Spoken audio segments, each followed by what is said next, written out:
অনুভূতি শব্দকথায় আপনাদের স্বাগতম। ইফরিতের প্রেম পর্ব ১৫৬। বর্তমান। এতক্ষণ সকলেই মনোযোগ দিয়ে মাহিরের কথা শুনছিল। সকলের চোখে পানি, মনটা ভারী। একটা বাচ্চা কতটা মিষ্টি হলে সে নিজের জীবনের পরোয়া না করে কাউকে এতটা ভালোবাসতে পারে। তাহের নিজেও অবাক হচ্ছে, এতটাও নিঃস্বার্থভাবে আপনজনদের ভালোবাসা যায় যখন এই পৃথিবীতে সত্যিকারের ভালোবাসার কোনো মূল্য নেই। তটনির চোখে জল, সিরাক মাথা নিচু করে রেখেছে আর জেহের অন্যদিকে মুখ করে রেখেছে। সে পারবে না মাহিরের চোখের দিকে তাকাতে। এত কিছু জানার পর তো আর না। মাহিরের চোখে জল ছিল। সে মুচকে হেসে চোখের জল মুছিয়ে দিয়ে বলে, সরি, সবার মন খারাপ করে দিলাম। তাহের হালকা হেসে মাহিরের মাথায় হাত রেখে বলে, তুমি আসলেই খুব ভিন্ন মাহির, তাই হয়তো সবার পছন্দের তুমি। মাহির এবার বড় করে হাসে আর বলে, এসবের পর আমার আর মায়ের অনেক সময় লাগে স্বাভাবিক হতে। আমার ৬ মাস লাগলেও মায়ের আরও সময় লেগেছিল। যখন আমাদের ছোট বোন ইজা হলো তখন মা আবারও স্বাভাবিক জীবনে ফিরতে শুরু করেছিল। আমরা সবাই এগিয়ে গিয়েছিলাম নিজের নিজের জীবন, এই ভেবে হয়তো আর কোনোদিনই দেখা হবে না জেলেনের সাথে, কারণ দাদু দরজা না খুললে কারোর পক্ষেই সম্ভব ছিল না তা খোলা। মাহির দীর্ঘশ্বাস ফেলে বলে, তবে আমরা সবাই ভুলে বাঁচতে পারলেও মা সহজে ভুলেনি। মা জেলেনের প্রতি বছরের বার্থডে একাই কেক কাটতেন। ১৭ বছর আমরা ইজাকে সত্যিটা বলিনি, চাইনি মায়ের মতো সেও মিথ্যা আশা নিয়ে অপেক্ষা করুক তার ভাইয়ের, যাকে সে কখনো দেখেনি। জেহেরের কাঁধে হাত রেখে দুষ্টুমিকে বলে, জানিস মা আজও তোর ছোটবেলার পোশাক যত্ন করে গুছিয়ে রেখেছে। তোর কথা মনে পড়লে মাঝে মাঝেই তা দেখত। পরিবেশ ভারী হয়ে যায়। জেহের আর বসতে পারছে না এখানে, আর বেশিক্ষণ থাকলে হয়তো সে কেলে দিবে, কিন্তু সে তো নিজেকে কথা দিয়েছে সে কখনোই কাঁদবে না, কারোর সামনে না। জেহের কোনো কথা না বলে ওঠে বাহিরে চলে যায়। মাহির অবাক হয় তার চলে যাওয়ায়। জেহের? মাহির উঠতে নিলে তাহের তার হাত ধরে তাকে থামায় আর বলে, তাকে যেতে দাও, তার একটু একা থাকা দরকার। মাহির আবারও চুপ করে বসে পড়ে। সেও বুঝতে পারছে তার ভাইয়ের মনের অবস্থা তার মতোই, হয়তো এবার এত বছরের অভিমান ভাঙবে তার। সিরাক সকলকে বলে, আপনারা কথা বলুন, আমি আসছি। সিরাক চলে যায় জেহেরের পিছু নিতে, আর সকলেই এখানে বসে থাকে। তাহের দীর্ঘশ্বাস ফেলে। আজ বহু বছর পর এক পাথর নামল তার মন থেকে। সে ভেবেছিল সে পারেনি অরুণিকাকে তার সুন্দর জীবন ফিরিয়ে দিতে, তবে আজ মনে হচ্ছে অরুণিকা তার ধারণার চেয়েও এক সুন্দর জীবন অতিবাহিত করেছে, যেখানে কায়সারের মতো সীমাহীন ভালোবাসার জন্য স্বামী আর মাহিরের মতো একটা মিষ্টি বাচ্চা ছিল তাদের ঘর আলোকিত করতে। তাহের মাহিরকে বলে, একদিন তোমার মায়ের সাথে দেখা করব ভাবছি। ভালো তো, কবে আসবেন বলুন, মাকে বলবো। না, তোমার মাকে বলতে হবে না, একদিন হুট করে আসবো, দেখবে কেমন অবাক হয় সে। তটনি মজা করে হেসে বলে, সারপ্রাইজ দিতে চাচ্ছ নাকি বাবা? তাহের হালকা হেসে বলে, তাই হয়তো। তাহেরের মাথায় হুট করেই একটা প্রশ্ন আসে আর সে জিজ্ঞেস করে, কিন্তু একটা প্রশ্ন। তটনি তার বাবাকে ভাবুক হতে দেখে জিজ্ঞেস করে, কি প্রশ্ন বাবা? তাহের একবার মাহিরের দিকে তাকায় আর একবার তটনির দিকে। তোমরা একে অপরকে কত বছর থেকে চেনো আর কিভাবে? প্রশ্নটা দুজনকেই থমকে দেয়। এবার তটনি কিভাবে বলবে মাহির তাকে পছন্দ করে আর তার পিছনে ঘুরঘুর করে, এ থেকেই তাদের পরিচয়? মাহির মেকি হেসে অন্যদিকে তাকায় আর মনে মনে অজুহাত খুঁজতে থাকে, আর তটনি তো মাথা নিচু করে নেয়। তাহের দুজনকে এমন অদ্ভুত আচরণ করতে দেখে সন্দেহীন দৃষ্টিতে জিজ্ঞেস করে, কি হলো, উত্তর দাও। জেহের দাঁড়িয়ে আছে প্রাসাদের পেছনের বাগানে। তার চোখে জল, তার হৃদয় ভারী হয়ে গেছে। আজ প্রথম যেন সে অনুভব করছে তারও হৃদয় আছে। জেহের ২০ বছর ধরে যাকে ঘৃণা করে আসলো, যাকে মরার চেষ্টা করল, যাকে হত্যা করতে মরিয়া হয়ে উঠল, আজ সেই তার সবচেয়ে বড় রক্ষক বের হলো। সে ভাবতেই পারছে না যাকে সে এতটা ঘৃণা করত সে তাকে এতটাই ভালোবাসত যে নিজের পরোয়া না করে কাউকে এতটা ভালোবাসতে পারে। জেহের ভাবতেই পারছে না যাকে সে এতটা ঘৃণা করত সে তাকে এতটাই ভালোবাসত যে নিজের পরোয়া না করে কখনো জেহেরের জন্য অপেক্ষা করেছে। মাহির তার সেই ভাই যে বড় ভাই হবার দায়িত্ব ছোট থেকেই পালন করেছে, আর এক সে যে নাকি চিরদিন মাহিরকে শুধু ঘৃণাই করে গেল, না কোনোদিন তার এত ভালোবাসার পরেও ভালো আচরণ ফেরত দিল। এমনকি গতবার ঝগড়ায় যত সম্ভব এমন কথা বলেছে যা তার হৃদয় ভেঙে দিয়েছিল, কিন্তু সে তাও তার মুখ ফিরিয়ে নেয়নি, তাকে ভালোবেসে গেছে। মাহিরের জায়গায় অন্য কেউ বা সে থাকলে তো কোনোদিনও এসব করত না। আজ আবারও প্রমাণ হলো কেন মানুষ এতটা অসাধারণ, কেন এতটা আলাবা তারা, আর কেনই বা সৃষ্টিকর্তা নিজেও তাদের এতটা ভালোবাসে তার অন্য সব সৃষ্টির তুলনায়। জেহেরের চোখে পানি ছিল, ঠিক তখনই তার কাঁধে হাত রাখে সিরাক। রাজকুমার। সিরাকের কণ্ঠ কানে পৌঁছতেই জেহের অন্যদিকে দৃষ্টি ফিরিয়ে নিল, যেন নিজের চোখের জল আড়াল করতে চাইছে। সিরাক জেহেরের মনের অবস্থা বুঝতে পারল। সে 20 বছর তার ভাইকে ভুলই বুঝল, তার ভাইকে ঘৃণা করল, অথচ তার ভাই কোনো স্বার্থ ছাড়া তাকে ভালোবেসে গেল, তার জন্য অপেক্ষা করল। এই জন্যই বুঝি বাদশাহ আরকানের মনে সবসময়ই রাজকুমার মাহির ছিল। সিরাক দীর্ঘশ্বাস ফেলে জেহেরকে ক্লান্ত গলায় জিজ্ঞেস করে, এবার কি করতে চাইছেন রাজকুমার? সব তো এবার পরিষ্কার, আপনার ভাই নির্দোষ, আপনার পরিবারও নির্দোষ। দেখতে গেলে বাদশাহ আরকানও আংশিকভাবে সঠিক। জেহের চোখ বন্ধ করে বুক ভরে শ্বাস নেয়। জেহের জানে এসব ঠিক করা এত সহজ নয়। জেহেরকে চুপ থাকতে দেখে সিরাক আবারও বলে, আপনার সবাইকে ক্ষমা করে দেওয়া উচিত। আপনারও এসবে দোষ নেই। আপনার জায়গায় যে কেউ থাকলে এসবই ভাবত আর করত। তবে আপনার একটু একটু করে চেষ্টা করা উচিত সব ঠিক করার। জেহের তার চোখের কোণের এক ফোঁটা জল মুছে নিয়ে বলে, এবার আমি সব ঠিক করব, সব। সিরাক জিজ্ঞেস করে, কি ঠিক করবেন? সব, সব ঠিক করব। আর এবার আমার লড়াইয়ে মাহির আমার শত্রু থাকবে না আর। এবার আমার পরিকল্পনাও বদলাবে, আর আমার শত্রুরাও। সিরাক বুঝতে পারছে না জেহের কি পরিকল্পনা করছে, কিন্তু সে জানে এবার সব বদলাবে, হয়তো ভালো কিছুই হবে। তাহের এখনও অপেক্ষায় মাহির আর তটনির উত্তরের। মাহির কিছু বলতে গেলেই তটনি বলে ওঠে, আসলে মাহির একজন বাইক রেসার, আর আমরা একই কলেজে পড়েছি, তখন থেকে আসলে একে অপরকে চিনি আমরা। তাহের অবাক হয়, তার মেয়ে এত সময় ধরে একটা ছেলেকে চিনে তাকে বলল না, আর সে টেরও পেল না। তার মেয়ে তো কোনো ছেলের সাথে পরিচিত হতে কোনোদিনও আগ্রহী ছিল না। তটনি আবার সন্দেহ বুঝতে পেরে বলে, শুধু পরিচয় ছিল আমাদের, এমনি যোগাযোগ ছিল না কখনো, তাই আমরা একে অপরকে চিনি। তবে আজ তাকে দেখে সত্যি অবাক হই। মাহির তটনির উদ্দেশ্য কথা পাল্টাতে নিজেও বলে, আসলেই আমিও ভাবিনি এতদিন পর তটনিকে দেখব, তা ভাবিনি। তাহির সন্দেহ হলেও সে আর কথা বাড়ায় না, কারণ মাহির খারাপ ছেলে না তা দেখেই বোঝা যাচ্ছে, সে মানুষ চেনে। দুপুরের আগের সময় যে যার মতো বিশ্রাম শেষে এখন বাড়ি ফিরবে। জেহের আর তার সৈন্যরা প্রস্তুত মাহিরকে নিয়ে ইফরিত রাজ্যে ফিরতে। মাহির জেহেরকে অনেকক্ষণ ধরে দেখে না, যেন জেহের নিজ থেকেই তাকে উপেক্ষা করছে, তার সাথে দেখা করতে চাইছে না। প্রাসাদের ফটকের সামনে সকলেই দাঁড়িয়ে। তটনি আর তাহের পরে ফিরবে মানুষের জগতে।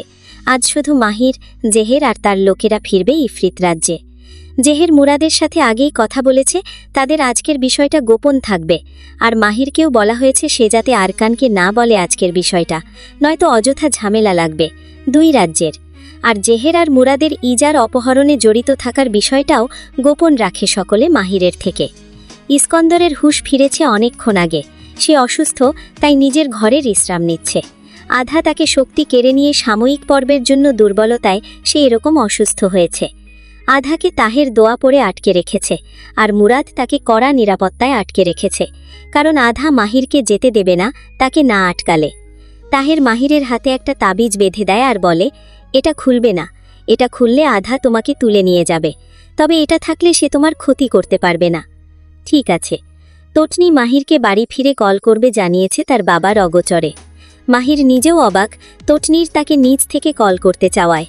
তবে তটনি মাহিরের অতীত জেনে এখন আলাদাই টান অনুভব করছে তাকে নিয়ে। এরকম একটা মানুষকে পছন্দ না করে থালা যায় না। মাহির ঘোড়ার গাড়িতে উঠে বসে আর তটনিকে বাই বলে বলে, বাই টটু। তাহের মাহিরের দিকে ভ্রু কুচকে তাকালে মাহির সঙ্গে সঙ্গে ভয় পেয়ে বলে, আমার মানে তটনি। মাহির সঙ্গে সঙ্গে গাড়ির পর্দা টেনে দেয়। তটনি লজ্জা পায় মাহিরের আচরণে। মাহির তটনির পাশে থাকলে যেন আলাদাই খুশিতে থাকে মাহির। গাড়ি চলতে শুরু করে, কিন্তু একটু দূরে গিয়েই তা থেমে যায়। মাহির বুঝতে পারে না গাড়ি থামল কেন। মাহিরের ঘোড়ার গাড়ির দরজা খুলে জেহের ভিতরে প্রবেশ করে। জেহের কোনো কথা না বলে মাহিরের পাশে গিয়ে বসে। মাহির অবাক হয় জেহেরের আচরণে। যে তার কাছেই ঘেঁষতে চায় না, আজ সে নিজ থেকে তার পাশে এসে বসল। মাহির এক ভ্রু কুচকে জিজ্ঞেস করে, তুই এখানে কেন? আমার ইচ্ছে। তুই না তোর ঘোড়ায় ছিলি? ছিলাম তো। তো এখানে কেন? মন চাইল তাই। তোর কি? মাহির চুপ হয়ে যায়। তার ভাই অদ্ভুত আচরণ করছে অনেকক্ষণ ধরে। মাহির একটু চিন্তিতভাবে জেহেরকে জিজ্ঞেস করে, আধা মারার সময় তোর আবার মাথায় আঘাত লাগেনি তো? জেহের চোখ গরম করে মাহিরের দিকে তাকায়। মাহির হেসে বলে, না মানে একটু অদ্ভুত আচরণ করছিস। জেহের রাগ দেখিয়ে মাহিরকে বলে, আমি তোর পাশে বসলে যদি তোর এতই সমস্যা হয় তাহলে বল, চলে যাই। জেহের ঘোড়ার বাড়ির চালককে ডাকতেই নিবে, মাহির তাকে থামিয়ে দেয়। আরে না, আমার আবার কি সমস্যা হবে, আমি তো এমনি বললাম, বস তুই। মাহির চুপ হয়ে যায়, কিন্তু জেহের যেন মুখ বন্ধ রেখেও চুপ হয় না। জেহের মাহিরের গা ঘেঁষে বসে। মাহির জেহেরের দিকে তাকালে জেহের তাকে পাত্তাই দেয় না, যেন এই জায়গাটাই তার বসার কথা। মাহির খুব খুশি হয়। জেহের ছোট থাকতে অনেক দিন পর তাকে দেখলে রেগে তাকে মারধর করত, সহ্যই করতে পারত না। এসব করে রাগ কমাতো, আবার রাগ কমলে তার সাথে লেগে থাকত। মাহির জানালার বাইরে তাকিয়ে মুচকি হাসে, যা জেহেরের চোখ থেকে এড়ায় না। জেহেরও অন্য জানালা দিয়ে বাইরে তাকিয়ে মুচকি হাসে। পর্ব ১৫৭। ইফরিত রাজ্যের সামনে এসে থামে জেহেরদের ঘোড়ার গাড়ি। সৈন্যরা সকলেই গাড়ির দিকে তাকায়, আর মাহির আর জেহের গাড়ির দুই পাশের দুই দরজা থেকে বের হয়। সৈন্যরা মাহিরকে দেখেই খুশি হয়ে যায়। অবশেষে মাহিরকে খুঁজে পাওয়া গিয়েছে। সৈন্যরা সঙ্গে সঙ্গে জেহের আর মাহিরের সামনে মাথা নত করে সম্মান জানায়। অতঃপর তাদের মধ্যে একজন মাহিরকে জিজ্ঞেস করে, রাজকুমার, আপনি ঠিক আছেন? মাহির খুব স্বাভাবিকভাবে হেসে বলে, একদম, আমার আবার কি হবে? সৈন্যরা অবাক, এত কিছুর পরও মাহির খুব ভাবলেশহীনভাবে জবাব দেয়। একজন সৈন্য তাড়াহুড়ো করে বলে, আমি গিয়ে সকলকে খবর দেই। হ্যাঁ, যাও। সৈন্য তাড়াহুড়ো করে চলে যায়। মাহির এদের এত তাড়াহুড়োর কারণ বুঝতে পারে না। জেহের আর মাহির প্রাসাদের ভেতরে প্রবেশ করে। আরকান তার কক্ষে ক্লান্ত হয়ে বসেছিল। একের পর এক খারাপ খবর আসছে তার কাছে। কোথাও মাহিরকে না পেয়ে সে প্রায় দিশেহারা। তখনই একজন সৈন্য তার কক্ষের দরজায় কড়া নাড়ে। আরকান অনুমতি দিলে সে ভিতরে প্রবেশ করে আর তাকে সম্মান জানিয়ে বলে, বাদশাহ, একটা সুখবর আছে। আরকান একটু ভ্রু কুঁচকে জিজ্ঞেস করে, কি খবর? রাজকুমার মাহির ফিরে এসেছেন। কথাটা শুনতেই আরকানের শরীরে হিম হাওয়া বয়ে যায়। মুহূর্তেই যেন সব শক্তি ফিরে পায়। আরকান উঠে দাঁড়ায় আর নিশ্চিত হতে আবারও জিজ্ঞেস করে, তুমি ঠিক বলছো তো? সৈন্য খুশি হয়ে মাথা নেড়ে বলে, জি বাদশাহ, উনি একদম সুস্থ আছেন, নিজের পায়ে হেঁটে এসেছেন। আরকান সৈন্যের আর কোনো কথা শোনার অপেক্ষা করেন না, সে এক প্রকার দৌড়ে চলে যায়। ১.৫ দিন পর সে মাহিরকে ফিরে পেল, তাও অক্ষত। মাহির আর জেহের প্রাসাদের ভেতরের বড় কক্ষে দাঁড়াতেই দরজা খুলে যায়। আরকান ভেতরে প্রবেশ করেছে। আরকান কোনো দিকে না তাকিয়ে সোজা মাহিরের দিকে ছুটে যায় আর মাহিরকে জড়িয়ে ধরে। মাহিরকে বুকে নিতেই যেন আরকানের উথাল মন শান্ত হয়ে যায়। আরকানের চোখে জল ভিড় করে, কিন্তু সে পড়তে অনুমতি দেয় না তাদের। আরকানের মুখ থেকে শুধু একটাই শব্দ বের হয় অসহায়ভাবে, আমার দাদু ভাই। মাহির মুচকি হেসে নিজেও আরকানকে জড়িয়ে ধরে আর তাকে বলে, শান্ত হও দাদু ভাই, আমি ঠিক আছি, তোমার সামনেই আছি, দেখো কিচ্ছু হয়নি আমার। আরকান মাহিরকে ছেড়ে দিয়ে তার হাত পা দেখতে শুরু করে, কোথায় ব্যথা পেয়েছে কিনা দেখে। মাহিরের হাতে ছোট ছোট ক্ষত মাত্র। এগুলো দেখেই আরকানের বুকটা মোচড় দিয়ে ওঠে। আরকান মাহিরের হাত ধরে বলে, দেখো কি হয়েছে হাতের। মাহির আরকানের হাত ধরে বলে, এগুলো কিছুই না, জলদি ঠিক হয়ে যাবে, তুমি ফু দাও, ব্যথা করবে না। মাহিরের সেই ছোটবেলার কথা মনে পড়ে যায় আরকানের। মাহির যখন খেলতে গিয়ে ব্যথা পেত আর আরকান শুরু করে দিত তার হট্টগোল, তখন মাহির বলতো তার ক্ষতে ফু দিয়ে দিতে। আরকান ঠিক ছোটবেলার মতোই মাহিরের হাতে আলতো করে ফু দেয়। মাহির মজা করে কথাটা বললেও তার দাদুকে সত্যি সত্যি ফু দিতে দেখে সে শব্দ করে হাসে। জেহেরের মুখে হালকা হাসি, তবে তা মুহূর্তেই লুকিয়ে নেয় দরজা খোলার শব্দে। সকলেই দরজার দিকে তাকাতেই দেখে কায়সার আর অরুণিকা আসছে। অরুণিকা মাহিরকে দেখতেই তাড়াহুড়ো করে তার কাছে এগিয়ে গিয়ে তাকে জড়িয়ে ধরে। অরুণিকা জড়িয়ে ধরতেই পরিবেশটা গম্ভীর হয়ে যায়। শুধু অরুণিকা কান্নার আওয়াজ শোনা যাচ্ছে। মাহিরের খারাপ লাগে তার মাকে কাঁদতে দেখে। মাহিরও জড়িয়ে ধরে অরুণিকাকে। অরুণিকা কান্না জড়ানো কণ্ঠে মাহিরকে জিজ্ঞেস করে, কোথায় ছিলে তুমি? তুমি জানো কত খুঁজেছি আমরা। তোমার দাদু অসুস্থ হয়ে গিয়েছিলেন তোমায় খুঁজতে খুঁজতে। আমি কত কেঁদেছি। তোমার বাবাকে কতটা ক্লান্ত লাগছিল তোমায় খুঁজে না পেয়ে। মাহির নিচু স্বরে জবাব দেয়, সরি মা। অরুণিকা চোখে জল নিয়ে মাহিরের দিকে তালায়। আদুরে ভাবেকার গাল ছুঁয়ে বলে, আর কোনো দিনও মাকে ছেড়ে কোথাও যাবে না। মাহির মুচকি হেসে বলে, যাবও না। মাহির তার মায়ের চোখের জল মুছে দিয়ে বলে, কেঁদো না, কাঁদলে তোমাকে সুন্দর লাগে না, হাসো তো। অরুণিকা কান্নার মাঝেও হেসে ফেলে। মাহির মায়ের চোখের জল মুছে দিতে থাকে যত্ন করে। জেহের চুপ করে সব দেখে। মাহিরকে সবাই ভালোবাসে, খুব বেশি, সবার চেয়ে বেশি। মাহিরের অনেক গুণই তার মধ্যে নেই, আর নাইবা আছে এত ভালোবাসা পাওয়ার মতো কপাল, বা এত ভালোবাসা মতো মন। তবে সব যদি ঠিক যেত, তাহলে হয়তো সেও এভাবে তার মাকে যখন তখন জড়িয়ে ধরতে পারত। কায়সার জেহেরকে জিজ্ঞেস করে, মাহিরকে কোথায় পেলে? জেহের তার ভাবনার থেকে বেরিয়ে আসে আর কায়সারের প্রশ্নে মিথ্যে বলে। অনেক দূরে, যেখান পর্যন্ত সৈন্যরা খুঁজতে যায়নি। আরকান জেহেরকে জিজ্ঞেস করে, কত দূরে, আর কিভাবে তুমিই পেলে? সে অনেক কথা, পরে বলবো, আমি ক্লান্ত। জেহের কথা পাল্টে চলে যায়। জেহের চলে যেতেই আরকান সিরাকের দিকে তাকায়। সিরাক সঙ্গে সঙ্গে মাথা নিচু করে বলে, আসলে রাজকুমার গতকাল রাত থেকে রাজকুমার মাহিরকে খুঁজছেন। রাজকুমার বৃষ্টিতে ভিজেও উনি থামেননি। পরে অনেক দূরে রাজকুমার মাহিরকে পড়ে থাকতে দেখি আমরা। সম্ভবত দুর্বৃত্তরা ফেলে গিয়েছিল। পরে আমরা ওখানেই রাতটা পার করি, আর সকাল হতেই রওনা দিলে মাত্র পৌঁছাই। আরকান অবাক হয়, জেহেরের মতো ছেলে নাকি মাহিরকে খুঁজেছে ঘুম হারাম করে, তাও সেই মাহিরকে যাকে সে সহ্যই করতে না। সকলেই অবাক হয়ে একের অপরের দিকে তাকায়। মাহির গলা খাকারি দিয়ে বলে, তোমরা শুধু আমার ভাইয়ের রাগটাই দেখো, কিন্তু মনটা আমি দেখেছি, আর ওর মনে ভালোবাসা আছে, শুধু প্রকাশ করে না। মাহিরের কথাই সকলেই চুপ হয়ে যায়। অরুণিকা দরজার দিকে তাকায়, যেখান থেকে মাত্র জেহের চলে গেল। সে মাহিরকে নিয়ে এতটাই ব্যস্ত হয়ে পড়েছিল যে জেহেরকে জিজ্ঞেসই করেনি সে ঠিক আছে কিনা। মাহির আরকানকে বলে, আমি বিশ্রাম নিতে গেলাম, ক্লান্ত লাগছে। যাও, আমি পরে রাজবৈদ্য পাঠাবো, তোমাকে আবারও পরীক্ষা করে দেখা হবে। মাহির হতাশ নিঃশ্বাস ছাড়ে। সে জানে তার দাদু এত সহজে তাকে ছাড়বে না, তার সুস্থতা নিশ্চিত না করে। মাহির যাবার আগে কায়সারকে নিচু স্বরে বলে, সময় হলে একটু জেহেরের কাছে যেও, আশা করি এখন আর রাগ করবে না তোমাদের সাথে। কায়সার মাহিরের কথার কারণ বুঝতে পারে না। মাহির তার বাবাকে অবাক হতে দেখে মুচকি হেসে চলে যায়। ভাবতেই মজা লাগছে মাহিরের, তার বাবা আর ভাইয়ের মিল হলে বিষয়টা কত মজার হবে। মাহির অরুণিকাকে সাথে নিয়ে চলে যায়। তারা যেতেই সিরাক আরকানের অনুমতি নিয়ে চলে যায়। আরকান ভাবুক ভঙ্গিতে কায়সারকে জিজ্ঞেস করে, কিন্তু কারা আক্রমণ করল ইজার বিয়ের দিন? কারা ইজাকে অপহরণ আর মাহিরকে মারতে চাইল? কায়সারও ভাবতে ভাবতে বলে, তারা কোনো কিছু পাওয়ার জন্য না, সম্ভবত আমাদের ক্ষতি করার জন্যই এসব করেছিল। যদি তাই হয়, তাহলে তারা মাহিরকে মেরে না ফেলে মরতে ছেড়ে গেল কেন? আর ইজাকে অপহরণ করে লাভটা কি? আরকান হুট করেই বলে, কোনোভাবে রঘু কবিরাজের লোকেরা না তো? বিকেলের দিকে জেহের মাহিরের ঘরের দিকেই আসছিল তার সঙ্গে দেখা করার জন্য। দুপুরে আসার পর আর দেখা হয়নি।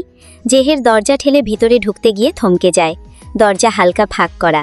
জেহের দেখে বিছানায় অরুণিকা বসে আছে, আর মাহির তার কোলে মাথা রেখে শুয়ে আছে। মাহিরের মাথায় অরুণিকা হাত বুলিয়ে দিচ্ছে।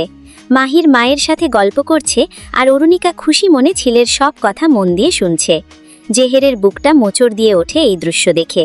সে কখনোই এভাবে মাকে কাছে পায়নি, নাইবা মায়ের এমন ভালোবাসা পেয়েছে। মায়ের কাছে আবদার করা তো দূরের কথা। জেহেরের মনে আলাদাই বিষণ্ণতা ছড়িয়ে যায়। দুঃখ তো লাগে, কিন্তু এবার আর সে হিংসা করে না, কারণ তার মতে মাহির তার যোগ্যতা দিয়ে অর্জন করেছে সকলের ভালোবাসা। সে যদি তা না পারে, তা তারই ব্যর্থতা নয় কি? জেহের আর মাহিরের ঘরের দিকে যায় না, বরং চলে যায় বাগানের দিকে। জেহের বাগানে এসে বাগানের ছোট সিঁড়ির উপর বসে আছে। তার হাঁটু ভাঁজ করা, মন খারাপ। সে একধানে তাকিয়ে আছে কোনো একদিকে। হুট করেই সে অনুভব করে কেউ একজন তার পাশে এসে বসেছে। জেহের তাকালে দেখতে পায় কায়সার বসেছে। কায়সার জেহেরের দিকে পাঠায় না, কায়সারের চোখ সামনে আগুন ফুলের দিকে। জেহের কায়সারকে দেখে সঙ্গে সঙ্গে অন্যদিকে চোখ ফিরিয়ে নেয়। কায়সার দীর্ঘশ্বাস ফেলে জেহেরকে উদ্দেশ্য করে বলে, জানো এই পৃথিবীতে সবচেয়ে কঠিন জিনিস কি জেহের? জেহের দৃষ্টি ঘোরে না কায়সারের দিকে, কিন্তু মনোযোগ ঠিকই যায়। কায়সার জেহেরকে বলে, পৃথিবীতে সবচেয়ে কঠিন জিনিস হলো নিজের অনুভূতি লুকিয়ে রাখা, আর কাউকে ভালোবাসলেও তা বুঝাতে না পারা। ভালোবাসলে বেশি না ভেবে বলে দেবে। হয়তো তোমার কাছে অনেক সময় আছে, কিন্তু তোমার আপনজনদের কাছে এত সময় নাও থাকতে পারে। জেহের অন্যদিকে মুখ ঘুরিয়ে বলে, এখন বলে আর কি লাভ? যখন বলার দরকার ছিল তখন তো আর বলেনি কেউ আমাকে। তোমার কি মনে হয় খুব দেরি হয়ে গেছে? জেহের চুপ হয়ে যায়। কায়সার তার কাঁধে হাত রেখে বলে, বেশি দেরি হয়নি এখনো, সময় আছে। আমাদের কাছে মৃত্যুর আগ পর্যন্ত সময় থাকে বদলানোর। তুমি চাইলে আজই বদলাতে পারো। জেহের কায়সারের দিকে তাকায়। এমি কি এতটা খারাপ যে আমাকে বদলাতে হবে? কায়সার জেহেরের প্রশ্নে থমকায় না, শুধু মলিন হেসে বলে, তুমি খারাপ না, আসলে তুমি আমার মতো। জেহেরের কৌতূহল নিয়ে কায়সারের দিকে তাকায়। আপনার মতো? কায়সার একগাল হেসে বলে, হ্যাঁ, আমার মতো। কায়সার দীর্ঘশ্বাস ফেলে সামনের দিকে তাকিয়ে বলে, তুমি হয়েছ ঠিক আমার মতো, আর মাহির হয়েছে আমার ভাই জাফরানের মতো। যেখানে আমরা মনের মাঝে একা হয়ে যাবার ভয় নিয়ে বড় হই, সেখানে ওরা কাউকে একা হতে দিতে ভয় পায়। যখন আমরা অন্যের কারণ হই, তখন ওরা অন্যের হাসির কারণ হয়। যখন আমরা ভয় পাই আমরা হেসে গেলে দুনিয়া কি বলবে, সেখানে ওরা ভাবে শুধু নিজের মনের কথা, আর তাই করে যা মন সায় দেয়। যেখানে আমরা অন্ধকারে আশ্রয় নেই, তখন চারপাশ আলোকিত করে দেয় ওদের মানবতা দিয়ে। কায়সার হালকা হাসে, কিন্তু চোখে তার জল। সারা জীবন আমিও আমার ভাইয়ের ছায়া হয়েই বড় হয়েছিলাম। তোমার আর আমার পরিস্থিতি হয়তো আলাদা ছিল, কিন্তু একই রকমভাবে আমরা অনুভব করেছি। কায়সার একটু থামে আর তার গলা ধরে আসে। যখন ছোট ছিলাম সবসময় দেখতাম বাবা জাফরান ভাইকে প্রচণ্ড ভালোবাসত। বাসারই কথা, অনেক চাওয়ার পর জাফরান ভাই হয়েছিল। জাফরান ভাইয়ের জন্মের সময় 3 দিন 3 রাত অনুষ্ঠান হয়েছিল। সকলেই খুশি ছিল, কিন্তু আমি। কায়সার হতাশ নিঃশ্বাস ছাড়ে। আমার হবার সময় তেমন খুশি ছিল না কেউ। সকলেই আমাকে জাফরানের সিংহাসনের জন্য বিপদ ভাবত। মা ছাড়া কেউ তেমন ভালোবাসত না আমায়। বাবাও ভয় পেত যদি আমি কখনো ভাইয়ের বাদশাহ হতে বাধা দিই বা বিদ্রোহ করি। কিন্তু আমি কখনো এমনটা চাইনি। সব সময় চেয়েছি যেন ভাই বাদশাহ হক। কায়সার নিজের হাত দেখিয়ে দিয়ে বলে, আমি আমার ভাইয়ের হাত ধরে বড় হয়েছিলাম। ছোট থাকতে আমার রাগ খুব ছিল, অনেক অভিমানী ছিলাম। সকলের আচরণে অনেক দুঃখ পেতাম, কিন্তু সব সময় আমি মায়ের ভাইকে পাশে পেতাম, সবচেয়ে বেশি আমার ভাইকে। জাফরান ভাই একমাত্র ছিল যে আমাকে নিয়ে ভাবত। আমার খেলার সাথী বলো আর বন্ধু, সব সে ছিল। ঘোড়া চালানো, তীর চালানো, লড়াই করা, সব সেই শিখিয়েছিল। কখনো প্রতিদ্বন্দ্বী ভাবেনি আমাকে, নিজের সন্তানের মতোই ভেবেছে। বড় ভাই বোনের প্রথম সন্তান কিন্তু তার ছোট ভাই বোনই হয়। কায়সারের গলাটা হুট করেই নিচু হয়ে যায়। কিন্তু একটা সময় এলো, জাফরান ভাই আমাকে একা রেখে চলে গেল। জাফরান ভাই যেতে আমার অর্ধেক পৃথিবী শূন্য হয়ে গেল। আর তার 1 বছর পর তোমার দাদি চলে গেলেন। তারপর তো পুরো পৃথিবীই শূন্য হয়ে গেল। কায়সার দূরের অতীতে হারিয়ে যায়। সব ছিল আমার কাছে, টাকা, সম্পদ, নারী, শক্তি, ক্ষমতা, সব। জাফরান ভাই মারা যাওয়ার পর বাবা নিয়ম অনুযায়ী আমাকে সিংহাসনের উত্তরাধিকারী ঘোষণা করে। কিন্তু আমি জানতাম তার স্বপ্ন ছিল জাফরান ভাইকে বাদশা বানানোর। যতই হোক, তার সবচেয়ে পছন্দের ছেলে ছিল সে। জাফরান ভাই মারা যাওয়ার পর বাবা কেমন যেন বদলে গেলেন। এরপর আরও ভয়ানক হলেন, আরও রাগী হলেন। আমার সাথে প্রয়োজন ছাড়া কথা বলতেন আগে, এরপর তো কথাই বন্ধ করে দিলেন। আমি একাকিত্বে নারী সঙ্গ নিলাম, শক্তিশালী হতে চাইলাম, পুরে বিপরীত সব করলাম যা জাফরান ভাই নিষেধ করেছিলেন। হয়তো ভাইয়ের ওপর রাগ করে সে আমাকে একা ছেড়ে চলে যাওয়ায়, অথবা বাবার চোখে পড়ার জন্য। কায়সার হালকা হাসে। এরপর আমি মানুষের দুনিয়ায় গেলাম প্রথমবারের মতো একটা কাজে। তোমার মাকে দেখে আমি প্রথমে ধমকে যাই। তোমার মা অন্য একজনের জন্য এমন কান্না করছিল, এমন আর্তনাদ করছিল, যা দেখে অবাক হলাম। আমার রাগও হলো, এটা ভেবে সবারই কেউ আছে ভালোবাসার, শুধু আমি বাদে। এরপর আরও অনেক কাহিনী। তোমার মাকে প্রথমে ভালো না বাসলেও পরে সত্যি ভালোবাসলাম। এমন ভালোবাসলাম যে তার জন্য আমি জীবন ত্যাগও করতে রাজি। জেহেরকে কায়সার আরও বলল, তোমার মাকে পেতে আমার জীবন পরিপূর্ণ হলো অর্ধেক, আর তোমাদের পেয়ে সম্পূর্ণ হলো। আমি খুব খুশি ছিলাম তোমাদের পেয়ে, কিন্তু ভাগ্য অন্য খেলায় মেতেছিল। তোমাকে আমাদের সাথে রাখতে পারিনি তোমার ভালোর জন্য, আর এখানে থাকতে পারোনি তোমার ভাইয়ের ভালোর জন্য। বাবা, আমি কি করে একজনের ভালো চাই আর অন্যজনের ক্ষতি? তাই তখন যেটা করা সবচেয়ে বেশি নিরাপদ ছিল তাই করি।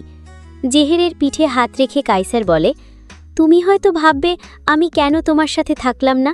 আমি সত্যি থাকতে চেয়েছিলাম, চাইলে থাকা যেত তোমার সাথে, কিন্তু তোমার ভাই আর মায়ের কি হতো বলো? আমরা জিন, আমাদের একসাথে থাকার জন্য যথেষ্ট সময় আছে, কিন্তু ওরা মানুষ, ওদের হাতে সময় কম, আর তাই আমি ওদের সাথেই থাকার সিদ্ধান্ত নেই। আর তাছাড়া তোমার মা খুব ভালো মনের, আর মাহির খুব সরল মনের। ওদের ওই নিষ্ঠুর দুনিয়ায় একা রাখা অনিরাপদ ছিল আমার মতে। কিন্তু তোমাকে আমি রেখে যাই, কারণ তোমার কাছে তোমার দাদু ছিল। তোমার দাদু থাকতে কেউ তোমাকে ছুঁতে পারবে না, এতটুকু ভরসা আমার ছিল। কিন্তু কি এমন হলো যে তুমি এমন হয়ে গেলে, আমি জানি না। কায়সারের চোখে জল, সে ঢোক গিলে বলে, আমি, তোমার মা, তোমাকে প্রচণ্ড ভালোবাসি। তুমি হওয়ার পর তোমার মা খুব খুশি ছিল। তোমাকে কম সময়ে নিজের কাছে পেলেও ওই সময়টুকু সে তোমাকে চোখের আড়াল হতে দিত না। তোমার মা তোমাকে মাহিরের থেকেও বেশি ভালোবেসেছে। 20 বছরে এমন কোনো দিন যায়নি যখন সে তোমার কথা ভেবে কাঁদেনি। তোমার প্রতি জন্মদিনে সে বলেছে, আজ জেলেন এত বছরের হলো, হয়তো এতটুকু লম্বা হলো, হয়তো সে আরও সুন্দর হয়েছে। তোমার এই গ্রিন হেজেল চোখ তোমার মায়ের সবচেয়ে পছন্দের, আজও। বাবা বা মাহিরের চোখও কোনোদিন তোমার মায়ের পছন্দ ছিল না।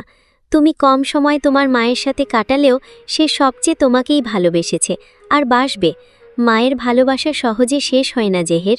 জেহেরের মনের মধ্যে অনুভূতির জোয়ার। এতক্ষণ নিজেকে সামলানোর চেষ্টা করলেও এখন খুব কঠিন হচ্ছে। তার চোখে ভিড় করে জল। সে অন্যদিকে তাকালে কায়সার বলে, আর অনুভূতি আটকিও না। অনেক বছর অপেক্ষা করেছে তোমার মা তোমার জন্য, একটু আদর করার জন্য, একটু ছোঁয়ার জন্য, একটু ভালোবাসার জন্য।